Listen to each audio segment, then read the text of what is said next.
हरे कृष्णा, राधे राधे। कैसे हैं आप सब? जैसा कि आप जानते हैं कि कल यानी कि 17 मई से अधिक मास आरंभ होने जा रहा है। अधिक मास जिसे पुरुषोत्तम मास और मल मास भी कहा जाता है।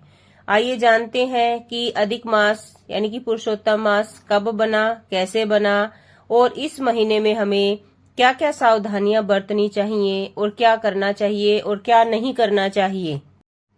पुरुषोत्तम मास यानी कि मल मास जिसे अधिक मास भी कहा जाता है, हिंदू पंचांग में लगभग 2.5 से 3 साल में आने वाला एक अतिरिक्त चंद्र महीना होता है। यह अतिरिक्त महीना सौर और चंद्र के बीच लगभग 11 दिनों के अंतर को संतुलित करने के लिए जोड़ा जाता है। पौराणिक कथाओं के अनुसार जब यह अतिरिक्त महीना पंचांग में जुड़ा तो कोई भी देवता इसका स्वामी बनने को तैयार नहीं हुआ। इसी अपेक्षित महीने ने जब भगवान श्री विष्णु से गुहार लगाई, तब भगवान विष्णु ने इनके ऊपर दया करके इस महीने को अपना नाम दे दिया, जिस कारण से अधिक मास को पुरुषोत्तम नाम से जाना जाता है। पुरुषोत्तम मास की जो महिमा, जो इसकी महत्वता है, अगर हम वो विस्तार से जाने तो मेरे हिसाब से कि इस महीने के अलावा ऐसा कौन सा महीना होगा जिसमें हमारे दान पुण्य का फल कई गुना बढ़ जाता है, हमारी पूजा पाठ का नए अक्षय होने वाला फल हमें मिलता है। तो आइए हम जानते हैं कि इस महीने में हमें क्या करना चाहिए, क्या नहीं करना चाहिए और ऐसा वो कौन सा कारण है जिसके कारण हम भगवान श्री विष्णु को, पुरुषोत्तम भगवान को खुश कर सकते हैं। ऐसा हम क्या दान करें जिससे भगवान श्री हरि की कृपा हमारे ऊपर विशेष रूप से बनी रहे। तो आइए सबसे पहले जानते हैं इस महीने के क्या क्या नियम हैं। अधिक मास सौर और चंद्र कैलेंडर से संतुलन बिगड़ने पर किसी एक महीने में यह अतिरिक्त महीना आ सकता है। उदाहरण के लिए जब पंचांग में कोई संक्रांति नहीं पड़ती, तब उस महीने को अधिक मास कहा जाता है। इस अतिरिक्त महीने से जुड़ने से उस कैलेंडर के महीने 12 की बजाय 13 हो जाते हैं और उसे अधिक मास कहा जाता है। इस महीने में हमारा पूजा पाठ, मांगलिक कार्य, खान पान, हर चीज के ऊपर इस चीज का असर पड़ता है। तो हमें बहुत ही सावधानी के साथ पूजा पाठ और मांगलिक कार्य करने चाहिए। खान पान की वस्तुओं का भी ध्यान रखना चाहिए। यह महीना भगवान श्री विष्णु की पूजा, मंत्र जाप, भागवत गीता और पुराणों के पाठ, दान पुण्य के लिए सबसे श्रेष्ठ माना गया है। ऐसा माना जाता है कि इस दौरान किए गए अच्छे कर्मों का फल कई गुना होकर मिलता है। लेकिन इसके साथ ही साथ इस महीने में कुछ ऐसे कार्य भी हैं जो हमें बिल्कुल भी नहीं करने चाहिए। इस मास में विवाह, मुंडन, गृह प्रवेश, नई संपत्ति, व्यापार की शुरुआत आदि जैसे शुभ और मांगलिक कार्य वर्जित बताए गए हैं, क्योंकि कहा जाता है कि किसी चीज की अधिकता कई बार नुकसान का कारण भी बन सकती है। जहां इस महीने में दान पुण्य जप तप का महत्व कई गुना बढ़ जाता है, वही इसके कुछ ऐसे परिणाम भी होते हैं कि उनके साथ साथ हमें मांगलिक कार्यों पर रोक लगानी पड़ती है तथा साथ ही साथ इसके दौरान सात्विक भोजन करने की सलाह भी दी जाती है। प्याज, लहसुन और तामसिक भोजन से दूर रहना चाहिए। ब्रह्म मुहूर्त में उठकर पूजा पाठ और भगवान की पूजा, जप तप, स्नान दान के साथ साथ जप तप पाठ पूजा भागवत का पाठ करना चाहिए, जो हमें कई गुना अधिक फल देता है। तथा इसके साथ ही साथ अब प्रश्न यह उठता है कि हम ऐसा कौन सा कार्य करें जिससे भगवान श्री हरि की कृपा हमारे ऊपर बनी रहे। ऐसी कौन सी वस्तु का उन्हें भोग लगाएं जिससे भगवान पुरुषोत्तम हमारे ऊपर खुश हो और हमें कभी भी न खत्म होने वाला पुण्य और प्रसाद हमें मिले।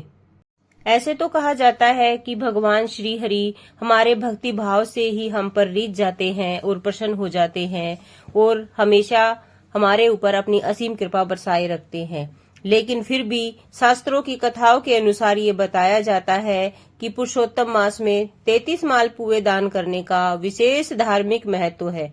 ऐसा माना जाता है कि 33 की संख्या हिंदू धर्म के 33 कोटि देव देवताओं को दर्शाती है।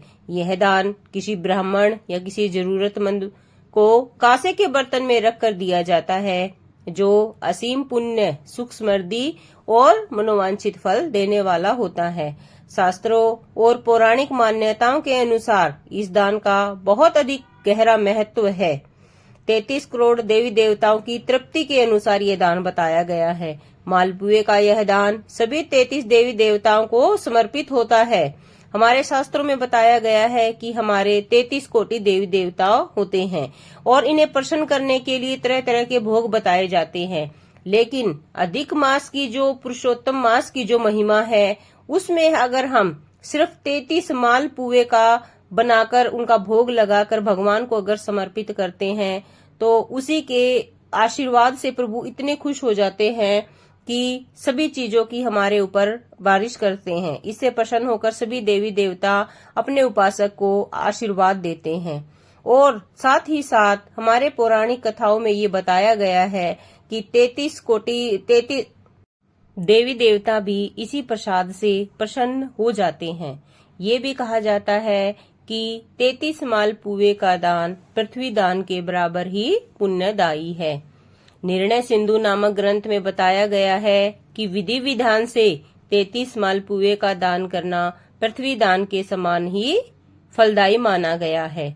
दोषों और पापों को नाश करने वाला होता है। मालपुए में छोटे छोटे छिद्र होते हैं। ये मान्यता है कि इन छिद्रों के माध्यम से व्यक्ति के जीवन में सभी ज्ञात और अज्ञात पाप, कष्ट और दोष नष्ट हो जाते हैं। यानी कि मनुष्य अपने जानबूझकर अगर ना भी पाप करे तो अनजाने में किए गए सभी पाप, यानी कि मालपुए के अंदर जितने छोटे छोटे सूक्ष्म छिद्र होते हैं उतने ही मनुष्य के पाप होते हैं। तो ये कहा जाता है कि अगर कोई व्यक्ति इस मास में 33 करोड़ देवी देवताओं का भोग लगाने के लिए 33 मालपुए का भोग लगाता है तो उसके अनजाने में किए गए भी सारे पाप नष्ट हो जाते हैं। साथ ही साथ सभी समस्याओं का निवारण भी होता है। पारिवारिक सुख, विवाह में बाधा, संतान प्राप्ति, धन संबंधी समस्याओं से मुक्ति पाने के लिए इस अचूक दान का उपाय बताया गया है। सबसे पहले मालपुआ बनाने की विधि का जो है बहुत ध्यान रखा जाता है। इसके लिए शुद्ध देसी घी, आटा, गुड़ का उपयोग किया जाता है, जिससे 33 मालपुए बनाए जाते हैं। मालपुए बनाते समय ध्यान रखें कि वो जालीदार और छिद्र युक्त ही हो। इसीलिए सबसे पहले इसके लिए आटा, गुड़ और घी हमेशा साफ और स्वच्छ ही यूज करें, अपने घर का ही यूज करें। उसके बाद एक संकल्प लिया जाता है। एक थाली में 33 मालपुए सजाए जाते हैं। हाथ में थोड़ा सा जल, पुष्प, अक्षत और अपना नाम, गोत्र, कामना का उच्चारण करते हुए इस दान का संकल्प ले सकते हैं। इन मालपुओं को किसी योग्य ब्राह्मण को, मंदिर के पुजारी को या किसी जरूरतमंद को, अन्यथा किसी गरीब व्यक्ति को भी हम दान कर सकते हैं। आप इन्हें भगवान विष्णु और कृष्ण के मंदिर में भोग लगाकर किसी को भी अर्पित कर सकते हैं, या फिर जैसे आप मंदिर में इनका भोग लगाकर किसी जरूरतमंद व्यक्ति को बांट भी सकते हैं। अन्यथा किसी ऐसी जगह पर जहां पर गरीब बच्चे, जैसे मंदिर के बाहर हो या किसी ऐसी बस्ती में हो जहां पर गरीब लोग ज्यादा रहते हैं, वहां जाकर भी आप इन्हें प्रसाद के स्वरूप बांट सकते हैं। और यह दान अधिक मास में किसी भी एक दिन किया जा सकता है, क्योंकि इस महीने में कोई भी एक दिन ऐसा सुनिश्चित नहीं होता है कि इसी दिन आप ये दान कर सकते हैं। पुरुषोत्तम मास, अधिक मास अपने आप में इतना महत्वशाली और इतना प्रभावशाली होता है कि किसी भी दिन, किसी भी समय आप ये दान कर सकते हैं। इस दान का जो पौराणिक कथाओं के अनुसार पृथ्वी पर किए गए समस्त पापों की शुद्धि के लिए इस दान को अपूप दान भी कहा जाता है।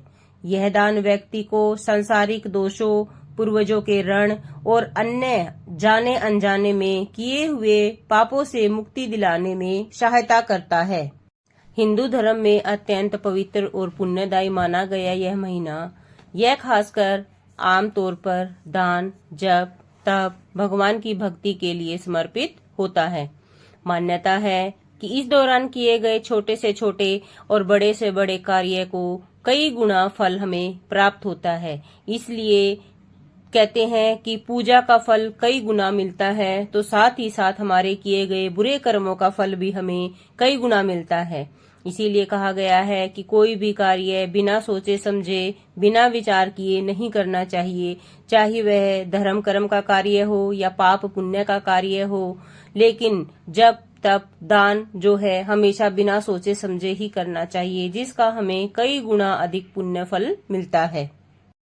खास तौर पर 33 मालपुआ दान की परंपरा को अत्यंत शुभ और फलदायी बताया गया है, जिसे अपूप दान भी कहा जाता है। मान्यता है कि इस विशेष दान से न सिर्फ पापों का नाश होता है, बल्कि किस्मत भी बदल सकती है, जीवन में सुख और समृद्धि आती है। शास्त्रों में इसके गुप्त और प्रभावशाली लाभों का भी बहुत वर्णन मिलता है। अधिक मास में मालपुआ दान करने से जीवन में मिठास और संतुलन आता है, परिवार में प्रेम बढ़ता है और वैवाहिक जीवन सुखद बना रहता है। इसके अलावा घर में शांति का वातावरण बनता है, आर्थिक स्थिति में सुधार देखने को मिलता है। मान्यता है कि इस दान से माँ लक्ष्मी और भगवान विष्णु की असीम कृपा प्राप्त होती है, जिससे धन और समृद्धि में भी वृद्धि होती है। साथ ही साथ सारे ग्रह दोष शांत हो जाते हैं और नकारात्मक प्रभाव भी कम हो जाते हैं। हिंदू धर्म और पुराणों में पृथ्वी दान या भूमि दान का अर्थ किसी योग्य व्यक्ति और ब्राह्मण को रहने और उपयोग के लिए भूमि या धरती का टुकड़ा दान करना के बराबर बताया गया है। ये जो दान होता है उसी के बराबर ही 33 मालपुए के दान की जो है संख्या दी गई है, क्योंकि कहते हैं अगर किसी जरूरतमंद व्यक्ति को रहने के लिए भूमि का एक टुकड़ा अगर दे दिया जाता है, उस व्यक्ति का जो परिवार या खुद वो व्यक्ति उस जीवन पर जब गुजर बसर करता है, कहते हैं कि ताउम्र अगर उसके मुख से कोई भी शब्द ना निकले, लेकिन उसके दिल से जो दुआएं निकलती हैं वो देने वाले व्यक्ति को लगकर उसका जीवन जो है भाग्यशाली बना देती है और उसके जीवन में उसके चमत्कारिक लाभ होते हैं। इसीलिए 33 मालपुए के दान को भूमि या पृथ्वी दान के बराबर बताया गया है। तो हम सब ने आज देखा, पढ़ा और सुना कि अधिक मास या पुरुषोत्तम मास में 33 मालपुए के दान की क्या महत्वता है और इसे कैसे करना चाहिए और हमें इसका क्या फल मिलता है। अधिक मास में भगवान विष्णु की पूजा करना अत्यधिक पुण्यदायी माना गया है। इस मास में श्री हरि को प्रसन्न करने के लिए नियमित रूप से ओम नमो भगवते वासुदेवाय का मंत्र जाप या फिर विष्णु सहस्त्र नाम का पाठ करना चाहिए। और व्यक्ति को हो सके अगर संभव हो तो पीले वस्त्र ही धारण करने चाहिए और भगवान श्री हरि की जो भी छवि आपके घर में है उन्हें भी पीला स्वरूप ही पहनाकर रखें, क्योंकि भगवान श्री विष्णु को पीला रंग अत्यधिक प्रिय है। पूजा में उन्हें पीले वस्त्र, पीले फूल, पीले फल या फिर मिठाई भी, खासकर जो मालपुए होते हैं वो भी आपने देखा होगा कि जब हम उन्हें बनाते हैं तो एक चुटकी भर हम उसमें हल्दी मिला देते हैं तो उसका रंग पीला हो जाता है। इसीलिए कहते हैं कि भगवान श्री विष्णु को अधिक मास में मालपुए का भोग जो है आपको आपकी समस्त बाधाओं से मुक्ति दिला देगा। और जब भी आप भगवान श्री हरि की पूजा करें या उन्हें मालपुए का भोग लगाएं तो कहते हैं कि साथ ही साथ उसमें एक तुलसी का पत्ता अनिवार्य रूप से शामिल कर लेना चाहिए।